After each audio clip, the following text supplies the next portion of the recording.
Welcome to question hour.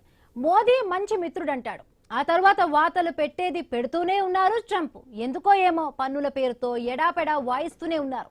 ఇక భారత్ పై ప్రశంసల వర్షం కురిపిస్తూనే ఉంటూ అదే స్థాయిలో విమర్శలు చేస్తున్నారన్న టాక్ వినిపిస్తోంది. ఎందుకంటే గతంలో అమెరికాపై భారత్ భారీగా పన్నులు వేసి ఆదాయాన్ని పిండుకుందని ఎద్దేవా చేశారు. ఇప్పుడు దానికి రివర్స్ గా తాము భారత్ పై సుంకాలు వేస్తున్నామని చెప్పుకొచ్చారు.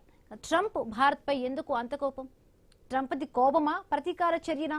భారత్కు సహాయం చేయడం ట్రంప్కి ఇష్టం లేదా? ట్రంప్ మనసులో ఏముంది? ఎవరి పట్ల ఎలా వ్యవహరిస్తారు? అమెరికా భారత్ నుంచి లాభాలు పొందుతోందా? భారత్కు నష్టం చేకూరుస్తుందా? భారత్ అభివృద్ధి చెందడం అమెరికాకు ఇష్టం లేదా? అమెరికా వాణిజ్య ఒప్పందం చేసుకుంటుందా లేదా? ఇక అమెరికా భారత్ మధ్య చర్చలు ఎలా ఉన్నాయి?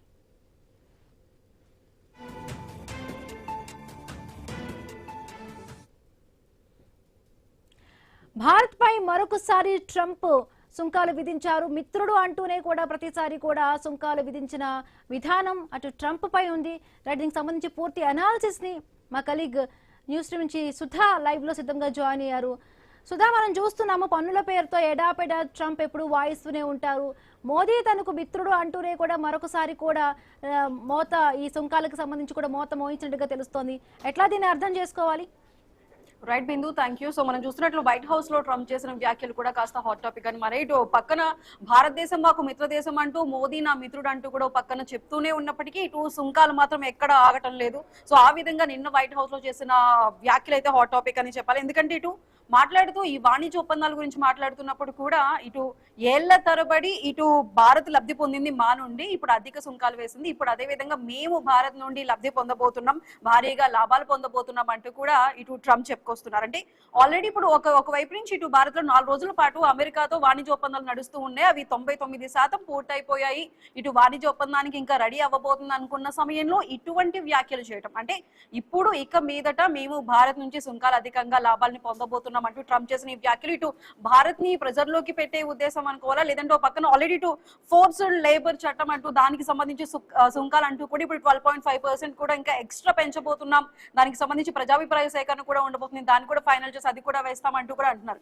ఇప్పటికే 18% ఉన్న సుంకాలని ఇంకా ఎక్స్ట్రా అంటే ఫోర్స్డ్ చట్టం కింద, ఫోర్స్డ్ లేబర్ కింద, అంటే అక్కడ అమెరికాకి పంపించే వస్తువులు ఏవైతే ఉంటాయో అవి తయారు చేసే విధానంలో కూడా ఎవరు బానిసగా లేదంటే ఎక్కువగా శ్రమ చేయించుకొని పిల్లల చేత కానీ వీరి చేత కానీ అటువంటి వస్తువుల్ని ఇటు అమెరికాకి పంపించకూడదు అంటూ కూడా చెప్పుకొస్తున్నారు. మరి దానికి సంబంధించి 12.5 అంటే మొత్తం ఇటు చైనా, జపాన్, బ్రిటన్ తో పాటు కలిపి మొత్తం 54 దేశాలకు సంబంధించి ఈ సుంకాలను అయితే పెంచబోతున్నారు. ఓ పక్కన ఇటు ఒప్పందాలు జరుగుతున్నాయి, అదేవిధంగా ఓ పక్కన ఇటు సుంకాలు పెంచబోతున్నారు.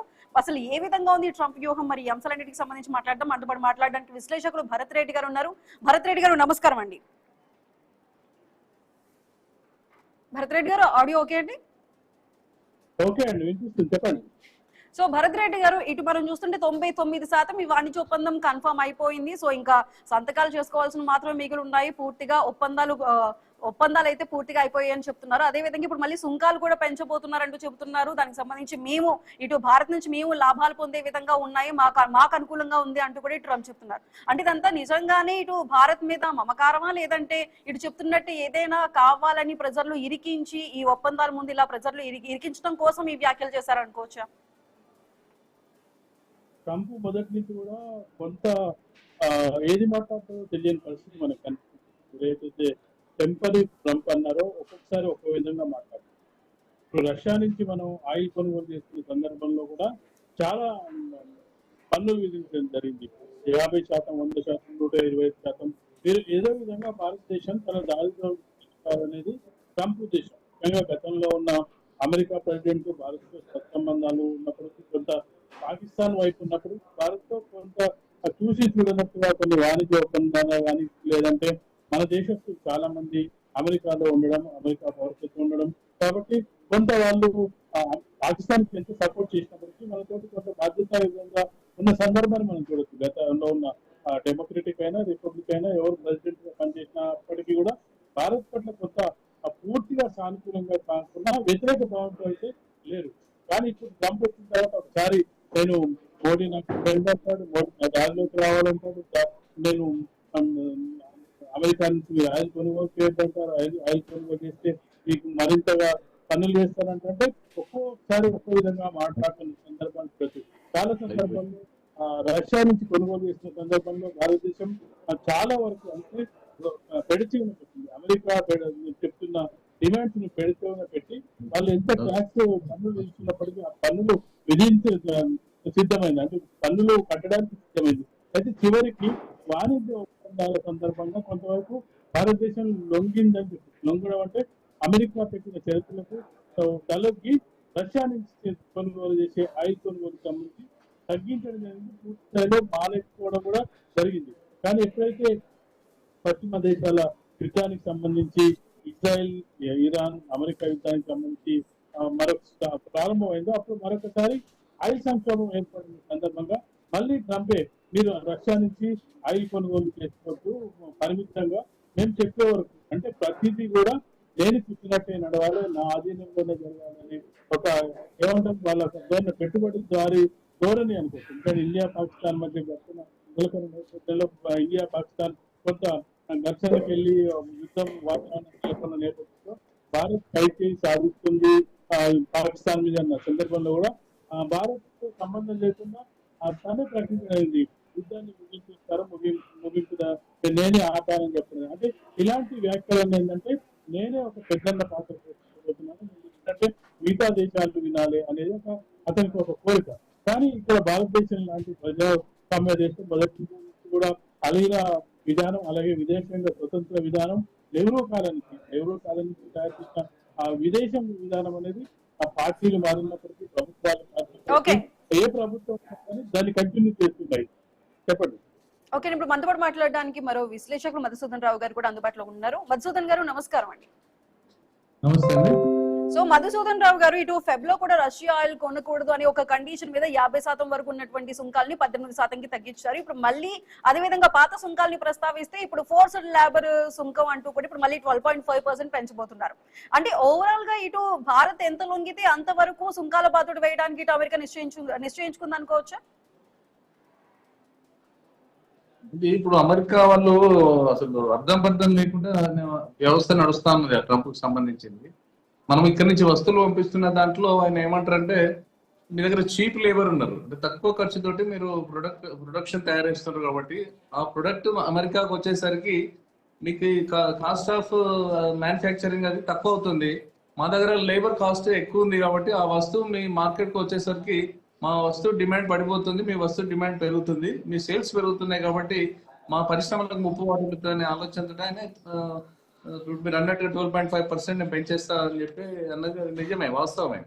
అంటే వాళ్ళ దేశానికి సంబంధించినటువంటి కంపెనీస్ కూడా బతికించుకోవాల్సినటువంటి అవసరం కూడా ఆయన మీద ఉన్నది కాబట్టి అదే పనిలో భాగంగా ఆయన పెంచుతా ఉన్నాడు. ఇప్పుడు ఆయన ఎంత చేసినా ఏం చేసినా కూడా ఇండియా తన ప్రయోజనాలను ఎక్కడ కూడా అమెరికాకి తాకట్టు పెట్టేటువంటి పరిస్థితి అయితే లేదు. ఇండియా ఖచ్చితంగా తన ప్రయోజనాలు దేశానికి సంబంధించినటువంటి రక్షణకు సంబంధించింది కావచ్చు, సాంకేతికతకు సంబంధించింది కావచ్చు, వైమానిక వాణిజ్యాలకు సంబంధించిన అంశాలు కావచ్చు, ఈ చమురు క్రూడ్ ఆయిల్ కి సంబంధించినవి కావచ్చు, ఎల్పిజికి సంబంధించినవి కావచ్చు, ఎల్ఎన్జికి సంబంధించిన అంశాలు కావచ్చు, దేంట్లో కూడా మీరు ఇప్పుడు అన్నట్టుగా 99% ఆల్రెడీ ఈ జూన్ 1 తారీఖు నుంచి 4వ తారీఖు వరకు జరిగినటువంటి దౌత్యపరమైన ఈ చర్చలు ఏవైతే ఉన్నాయో వాణిజ్యపరమైన చర్చలు దాదాపు 99% పూర్తయినట్లుగా మన విదేశాంగ శాఖ మంత్రి పీయూష్ గోయల్ గారు ప్రకటన కూడా చేసిండ్రు. ఈ ప్రకటన చేసిన తర్వాత ఇవాళ ట్రంప్ మాట్లాడుతున్నటువంటి అంశం ఏదైతుందో నిన్న మీరు వైట్ హౌస్ నుంచి మాట్లాడింది ఆ మాటలను పెద్ద పట్టించుకోవాల్సిన అవసరం లేదు. ఎందుకంటే రెండు దేశాల మధ్య ప్రతినిధులు ఆల్రెడీ మాట్లాడుకున్నారు, ఒప్పందాలు కూడా చేసుకున్నారు. $200 బిలియన్ సంబంధించినటువంటి వార్షిక ద్వైపాక్షిక చర్యలు కూడా వాణిజ్యం సంబంధించిన దాని మీద కూడా చర్చలు జరిగినాయి, సంతకాలు కూడా అయిపోతున్నాయి, దాదాపుగా అయిపోయినట్టే. దీన్ని ట్రంప్ అక్కడ ఏం మాట్లాడినా కూడా రెండు రాజ్యాల మధ్య జరిగింది. కానీ ట్రంప్ కూడా ఇండియాను వదిలిపెట్టుకునేటువంటి పరిస్థితి లేదు. వారికి కూడా ఇండియా కూడా వారికి పెద్ద మార్కెటే, ఇక్కడ ఉన్నటువంటి మానవ వనరులు ఆయనకు అవసరము కాబట్టి ఆయన కూడా ఇండియాను వదిలిపెట్టుకోడు. ఆయన మాట్లాడేటువంటి విధానం ఏదైతున్నదో ఆయన ఎప్పుడు వార్తల్లో చర్చల్లోకి రావడానికి ఏదో ఒకటి గాలి మాటలు మాట్లాడి ప్రపంచ మీడియాను ఆకర్షించడానికి ఎప్పుడు నిత్యము వార్తల్లో ఉండాలని చెప్పి ఆయన మాట్లాడుతూ ఉంటాడు. గతంలో కూడా నేను 200% టారిఫ్ విధిస్తా, మీకు రష్యా నుంచి ఆయిల్ కొనుగోలు చేస్తా అని చెప్పి చివరికి ఆయనే తల వంచిండు, దిగొచ్చిండు. ఇప్పుడు చివరికి ఆయనే దిగొచ్చిండు. కాబట్టి ట్రంప్ మాటల్లో విశ్వసనీయత అనేది పెద్దగా ఉండదు. కాబట్టి ఇవాళ విదేశాంగ శాఖ మంత్రి మన ఇండియాకి సంబంధించినటువంటి పీయూష్ గోయల్ గారు చెప్పినటువంటి దాన్ని మనము నమ్మాల్సినటువంటి విశ్వాసంలో తీసుకోవాలి. వారు వాణిజ్య ఒప్పందాలు సక్రమంగా జరిగినవి, పెద్ద మనము ప్రాబ్లం లేము. మన దేశానికి సంబంధించినటువంటి జాతీయతను కాపాడుకుంటూనే, అంటే మనం ఎక్కడ కూడా మన దేశాన్ని తాకట్టు పెట్టి వాళ్ళతోటి వాణిజ్యం చేసేటువంటి ప్రసక్తి లేదని చెప్పి వాళ్ళు దేశం నుంచి కూడా కరాఖండిగా చెప్తున్నటువంటి విషయంలో ట్రంప్ ఏం మాట్లాడినా కూడా మన దేశానికి ఏం ఫరకూడదు. ఆ ట్రంప్ అనేది ఒకనాడు మొన్న కూడా గలీజ్ మాటలు మాట్లాడాడు. ఆయన ఇండియా గురించి చాలా దారుణమైనటువంటి మాటలు మాట్లాడినప్పుడు మన దేశం నుంచి విపరీతమైనటువంటి ఖండనలు వచ్చినాయి, వ్యతిరేకించారు. ఆ దేశంలో ఉన్నటువంటి ఇండియన్స్ కూడా, అక్కడ సెటిల్ అయినటువంటి వాళ్ళు, అక్కడ సిటిజన్స్ కూడా వాళ్ళు కూడా చాలా ఖండించిన తర్వాత ఆయన తగ్గిన తర్వాత నరేంద్ర మోడీ నాకు బెస్ట్ ఫ్రెండ్ అన్నాడు. మళ్ళీ అంటే అప్పుడే మాట పెడతాడు, అప్పుడే వచ్చేస్తాడు. కాబట్టి ట్రంప్ యొక్క మాటలను పట్టించుకోవడం పెద్దగా తీసుకోవద్దు. దాన్ని ఆయన ఎవరు నమ్మేటువంటి పరిస్థితి లేదు. ఆయన మాట మీద స్టాండ్ గాడు. ఇవాళ వైట్ హౌస్ లో మాట్లాడిన మాట బయటకు వచ్చి మళ్ళీ దాన్ని మార్చి ఇంకోటి మాట్లాడతాడు. మళ్ళీ రాత్రి ట్విట్టర్ లో ఇంకోటి పెట్టేస్తాడు. ఆయన సోషల్ మీడియాలో మళ్ళీ ఒకటి పోస్ట్ చేస్తాడు. కాబట్టి ట్రంప్ కాదు, అక్కడ నుంచి వచ్చేటువంటి విదేశాంగ శాఖకు సంబంధించినటువంటి ఆ డిపార్ట్మెంట్ల నుంచి, అక్కడి నుంచి ఏమన్నా మనకు అక్కడి నుంచి వస్తేనే దానికి మనం కరెక్ట్ గా ఆ దేశం నుంచి వచ్చినట్టుగా మనం భావించాల్సినటువంటి సందర్భం. ఓకే, సో భరత్ రెడ్డి గారు, ఇటు ఆల్రెడీ ట్రంప్ చెబుతున్నట్టు భారత్ చాలా లాభపడిపోయింది మా నుండి అంటూ కూడా చెబుతున్నారు. కానీ 2019లో ట్రంప్ అధికారంలోకి వచ్చిన తర్వాత జిఎస్పీ హోదా ఉన్నటువంటి భారత్ ని జిఎస్పీ హోదాను రద్దు చేసింది కూడా ట్రంపే కదా. అంటే జీరో టారిఫ్ లో ఉన్న భారత్ ని ఇంత టారిఫ్లు పెంచుతూ, పోయినసారి కూడా రష్యా నుంచి చమురు కొనుగోలు చేసిన టారిఫ్లు 100% వరకు కూడా పెంచుకుంటూ వెళ్లారు. మళ్ళీ తర్వాత కొనుగోలు చేయడం ఆపిన తర్వాత మళ్ళీ తగ్గించారు. ఇప్పుడు మళ్ళీ కూడా ఫోర్స్డ్ లేబర్ అంటూ మరో టారిఫ్ వేయడానికి మళ్ళీ ఇంకా ప్రయత్నాలు జరుగుతున్నాయి. అంటే ఓవరాల్ గా ఇటు భారత్ లొంగిపోవాలి చూస్తున్నారా? అసలు ఏ విధంగా ట్రంప్ వ్యూహంగా అనుకోవచ్చు ఇదంతా? మధుసూదన్ గారు చెప్పినట్టు ట్రంప్ మాటల్ని ఎవరు పెద్దగా పట్టించుకోవట్లేదు. కానీ అమెరికాకు అధ్యక్షుడు, పట్టించుకోకపోయినా అమెరికా అనే ఒక దేశానికి అధ్యక్షుడు కాబట్టి అది ఖచ్చితంగా కూడా వైరల్ అవుతుంటాయి. ప్రపంచ దేశాలు ఒక దృష్టి పడుతూ ఉంటది. కానీ అక్కడ సెనేట్ ఉంటుంది, కోర్టు ఉంటుంది, వాళ్ళు డెమోక్రాట్ ఉంటారు, రిపబ్లికన్లు ఉంటారు. వీళ్ళందరూ కూడా ట్రంప్ వ్యతిరేకిస్తున్నారు. చాలా సందర్భాలు యుద్ధం ముందుకు వెళ్లకుండా కూడా ఆపుతున్న సందర్భాన్ని కూడా మనం చూడొచ్చు. ట్రంప్ నిర్ణయాలను కూడా వ్యతిరేకిస్తున్నారు. అటు వాళ్ళ సొంత డెమోక్రటిక్ వాళ్ళు కూడా వ్యతిరేకిస్తున్న సందర్భాన్ని కూడా మనం చూడొచ్చు. అయినప్పటికీ ట్రంప్ ఏం చేస్తున్నాడంటే నేనే గొప్పవాడిని, నాదే ఆధిపత్యాన్ని కనిపించాలనే ధోరణిలో ఉన్నట్టుగా కనిపిస్తుంది. ఎందుకంటే భారతదేశాన్ని స్నేహం వదులుకోలేడు. అట్లని చెప్పి డామినేట్ చేస్తే భారతదేశం అంగీకరించే స్థితి భారతదేశానికి ఉంటుంది. ఏ పాకిస్తానో మిగతా దేశాలు అయితే అంగీకరించే వాటన్నిటిని కూడా ట్రంప్ తన ఆధీనంలోకి తెచ్చుకునే అవకాశం కూడా ఉంటుంది.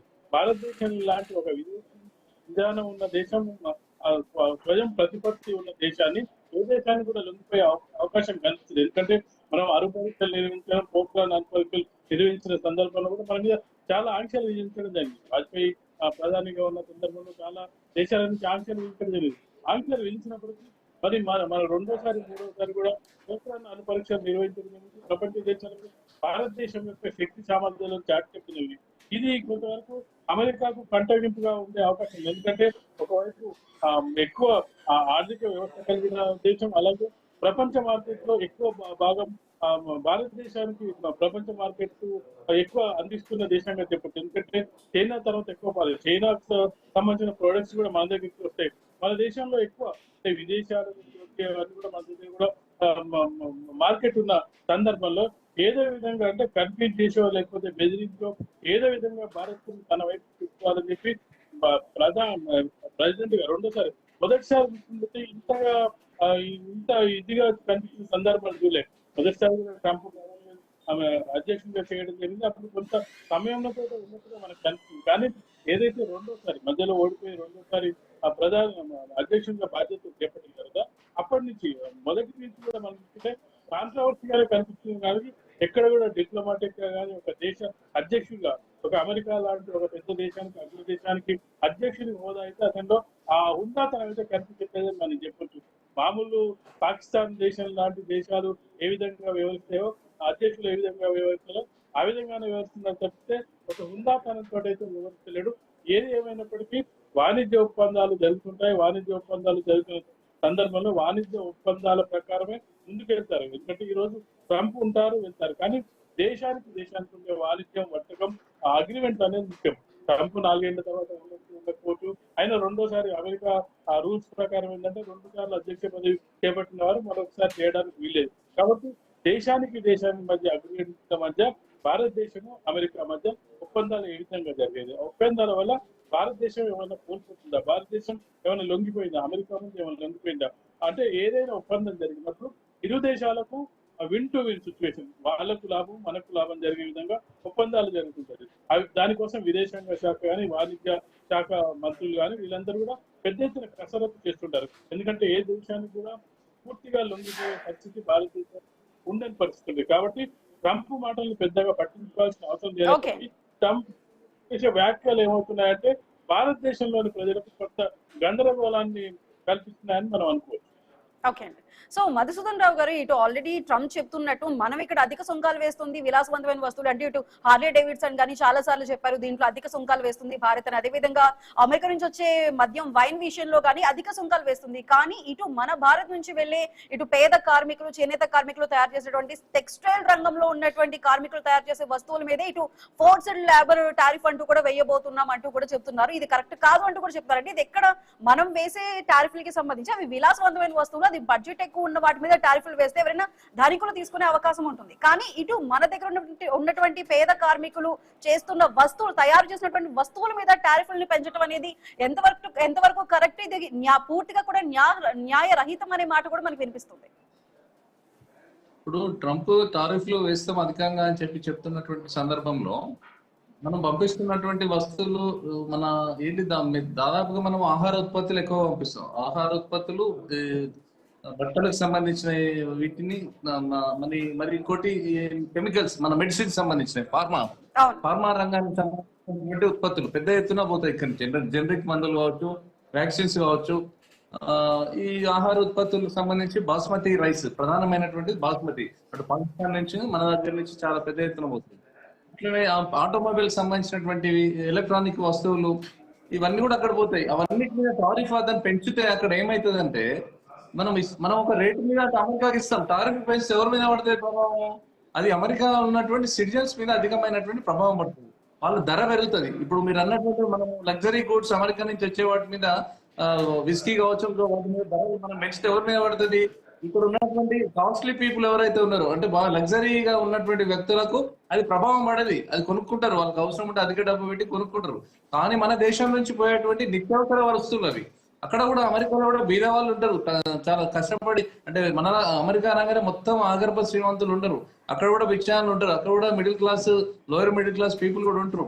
వాళ్ళు కూడా కొనుగోలు శక్తి ఏదైతే ఉంటుందో అడ్డగోలు టారిఫ్లు వేస్తే అది కొనుగోలు శక్తిని వాళ్ళు కోల్పోతారు. తద్వారా అప్పుడు అమెరికా కూడా అక్కడ ఉన్నటువంటి ఇప్పుడు ట్రంప్ కూడా వ్యతిరేకత అనేది తీవ్రమైనటువంటి పరిస్థితి వస్తుంది. అంటే మన దిగుమతులు అక్కడికి, మన ఎగుమతులు అక్కడ చేస్తున్నటువంటి సందర్భంలో మన ప్రభావం కొంతవరకు పడవచ్చు. కానీ ఆ వస్తువుల మీద, ఆహార పదార్థాల మీద, ఫార్మా మీద, బట్టలకు సంబంధించిన దాని మీద, వీటి మీద చాలా పెద్ద సుంకాలు పడతాయి. కాబట్టి వాళ్ళకి ఆర్థికంగా భారం పడుతుంది. కాబట్టి అది అమెరికాలో ఉన్నటువంటి సిటిజన్స్ అందరూ కూడా దానికి ఖచ్చితంగా వ్యతిరేకిస్తారు. ఖచ్చితంగా ఇవన్నీ అవసరం వాళ్ళకి. వాళ్ళు ఏవి కూడా తయారు చేసుకోలేరు. బాస్మతి రైస్ అక్కడ దొరుకుతుంది. ఈ ఫార్మాకి సంబంధించిన అన్ని కూడా మన దేశం నుంచే పోవాలి. ఇట్లా బట్టలకు సంబంధించిన దాంట్లో కూడా మన ఇవన్నీ కావాల్సిన అవసరాలు లేదు. అవసరాలు ఖచ్చితంగా తీసుకోవాల్సిన పని ఉంటుంది.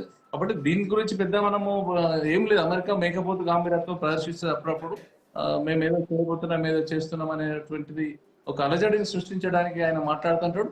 ఎట్ ది సేమ్ టైం మన ఇండియా కూడా ఇండియా కూడా అమెరికా చాలా పెద్ద ఎకానమీ, అంటే జీడిపిలో చాలా 38 పాయింట్ అట్లా ఉంది. దాని జీడిపి చాలా $1 ట్రిలియన్ లో ఉంది. మనది 4 పాయింట్ చేంజ్ ఉంది మనది.